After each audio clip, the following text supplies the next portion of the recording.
Oh, Lady Ningguang and the Traveler.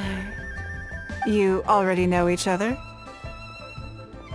Oh, I think it goes a little deeper than that. I don't teach my hard-earned skills to just anyone, you know. There's a word for people like you, who are warm one minute and cold the next.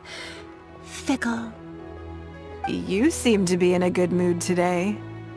As ever, there's nothing special about today, but seeing you two has definitely perked me up. All jokes aside, how can I be of service today? Remember the custom chess pieces I told you about? I'd like you to take his measurements today. Whatever business I'm in, I am first and foremost a woman of many talents. Don't you remember when I taught you how to make perfume? There was no porcelain involved in that. As it happens, I am a skilled tailor as well. What can I say? I'm in the prime of my youth and I love all beautiful things. Is that so strange? Yingar is every bit as proficient as any of the top tailors in the land.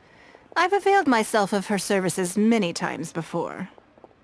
Oh, I'm sorry. I'm just realizing that the Traveler only thinks I'm good at one thing. I see how it is. In which case, you'll find all the tools you could need in the room. Please, help yourselves. I'll stay outside and mind my own porcelain business, as you quite rightly suggested. Huh? What are you expecting me to do here? Oh, I think the Traveler is the one you should be asking about that.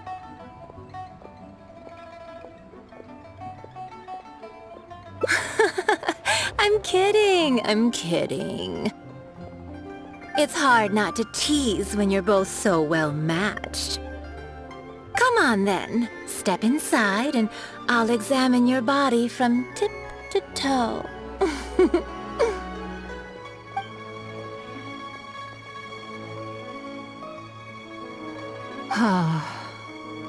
If I hear any strange new rumors after this, you will be my #1 suspect. Rumors about the Traveler or the chess piece? Either. Both are confidential. Don't worry, I know where the line is. I'd never take a joke too far. Secrets are only fun when they're kept secret. Just enough with the ambiguous phrasing, okay? You'll give people the wrong idea. Forget it. Let's just go. You're always welcome at Scent of Spring. Come again, anytime. I slightly regret bringing you here. It doesn't bother me. I just hope she didn't make you feel too awkward. Now that your measurements are taken, let's go to Mingxing Jewelry and put an order in.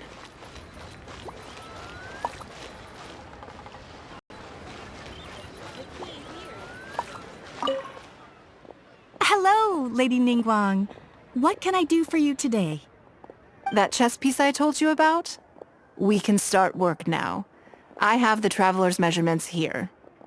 Okay, let me just double check. Looks good. This has all the measurements we need. I'll pass them on to the craftsman shortly. Good. And as agreed, please use top-grade materials only. Of course, we are professionals, and we will do everything we can to deliver the high standard you expect. Although, speaking to you as a friend, I have to tell you that the sale price you indicated won't even cover the cost of production. I don't mean just the material costs either. Waiting around for top-quality materials drags out the production time and also reduces the total quantity we can produce. That's okay. This one is not for profit.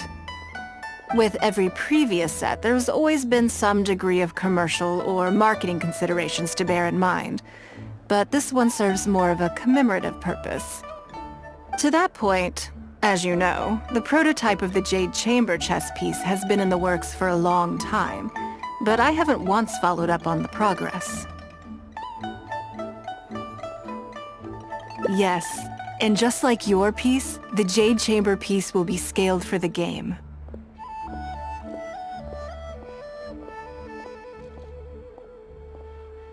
Yes, it's a challenging project, but also, not-for-profit is really not something I ever expected from Lady Ningguang. How do I put it? It just seems out of character. In business, everything comes down to profits versus losses. You have to keep a cool head and make rational judgments. In other words, you must be shrewd. But shrewdness is easily perceived as cynicism in the eyes of others. People come to think of you as someone who cares only about money and not people. Hardly the worst thing in the world, of course. But it has caused obstacles for me in the past. Well, for example, I once had a case where someone backed out of a deal with me to sell to someone else. We were both offering the exact same terms. It was simply because they didn't like me very much. Another case is where I offered distinctly more competitive terms in an investment, and this ended up arousing their suspicion. That Ningguang, they thought. She must be up to something. We can't let her get away with it. I see. But these problems disappeared all but completely after the battle against Osial. Why?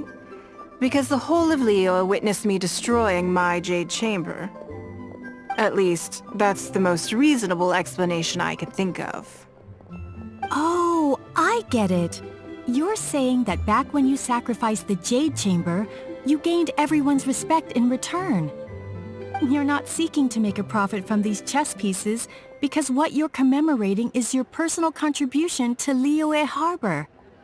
It was the deal of the century, and as long as you keep capitalizing on it, business will be plain sailing for you in the future. Yes, exactly. Very to the point. Truly a brilliant strategy, Lady Ningguang. You really are a business mastermind.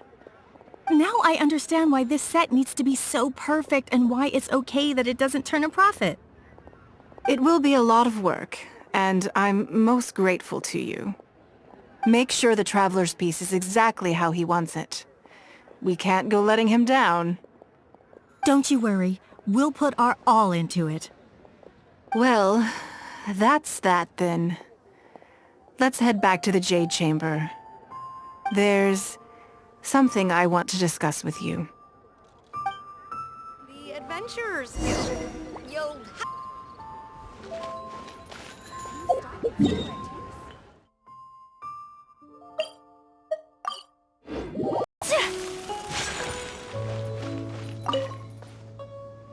I have a question for you, and I'd like to hear your honest opinion.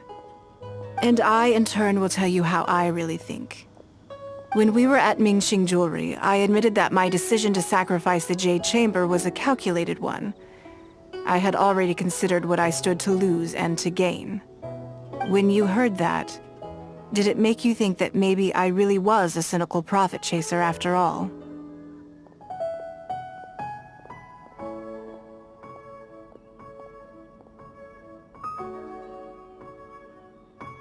Yes, well, at the time, it seemed to me that sacrificing the Jade Chamber was the inevitable decision. All that talk about making up for my losses was really just to console myself. I was lying to Xingxi. My decision to destroy the Jade Chamber was nowhere near as thought through as I made it out to be. I just thought we should do what needed to be done, and this was a decision that only I could make. Afterwards, I consoled myself by reasoning that all my wealth comes from Liyue Harbor. So, to lose Liyue Harbor is to lose everything. In that sense, giving up the Jade Chamber would be a profitable investment in the long term. But it just didn't work. I was grief-stricken. Like a huge part of my heart was suddenly missing. Because I had just severed ties with a lifelong companion. I stared out at the sea for goodness knows how long. I just couldn't let it go. I just couldn't. There was no way I could console myself. So why bother trying? But as time went by, I received so many thank you gifts and letters from people. Everyone was describing how they now saw me in a new light, how I'd become an inspiration to them. I gave up the Jade Chamber without a moment's hesitation, and I did it for the sake of Liyue Harbor. And now, people are inspired to follow my example, to tackle their life challenges with the same unswerving determination. All of this was so encouraging to hear. It made me feel that my dear old companion's sacrifice was not in vain. Because, to most people, the idea that Lady Ningguang is someone who battles with grief and struggles to let go of the past is probably the furthest thing from the truth that they could imagine. This is one aspect of the truth that I can share only with you. The fact that I can't always be as strong as everyone thinks I am. Thank you for your comforting words. It feels good even just to be able to talk about it. I'm sorry that you have to see me in this state. But look where I am now, standing on the deck of the Jade Chamber once more, taking in the view. It must be fate's reward to me. And if I end up having to do it all over again in the future, I will not hesitate to make the same decision again.